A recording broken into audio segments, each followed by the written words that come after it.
द्वितीय विश्व युद्ध इसलिए नहीं हो गया क्योंकि जर्मनी में हिटलर आ गया।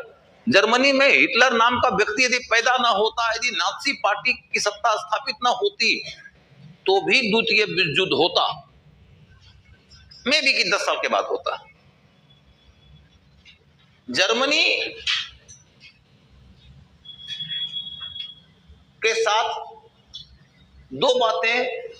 तीन बातें एक साथ जुड़ी हुई है। एक कि जर्मनी के साथ अन्याय हुआ है, दूसरी बात कि जर्मनी एक पावरफुल कंट्री था, उसके साथ अन्याय हुआ है, और तीसरी बात उग्र राष्ट्रवाद और साम्राज्यवाद की महत्वाकांक्षा जर्मनी में सबसे ज्यादा थी, बाकी देशों में तो ऐसी ही थी, थोड़े कम थोड़े ज्यादा।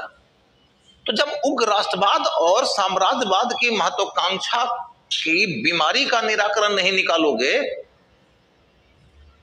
तो शांति होगी कैसे? इसीलिए मैं बार बार कह रहा हूं, प्रथम विश्व युद्ध का सबसे बड़ा कारण क्या है? उग्र राष्ट्रवाद और उस पर आधारित साम्राज्यवाद। और पेरिस पीस कॉन्फ्रेंस में क्या जरूरत थी कि उसी उग्र राष्ट्रवाद और साम्राज्यवाद की बीमारी का निराकरण निकालिए। बीमारी का निराकरण निकाले बिना ही एक राष्ट्रसंघ बना दिया गया,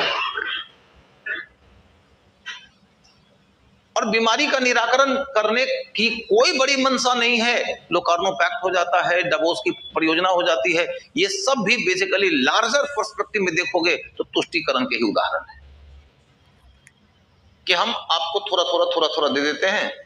थोड़ा थोड़ा दे दोगे तो उस समय वो थोड़ा थोड़ा ले लेगा, थोड़ा थोड़ा लेते हुए शक्तिशाली होता जाएगा, उसके बाद कहेगा कि हम थोड़े में मानेंगे, तुम प्रभुत्वशाली और हम तुम्हारा चंटू मंटू बंटू।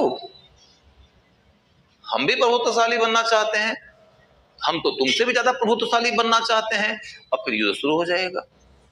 जब तक कि तुम प्रभुत्व की प्रेरणा का त्याग नहीं करोगे, तुम युद्ध की संभावना से बच नहीं पाओगे।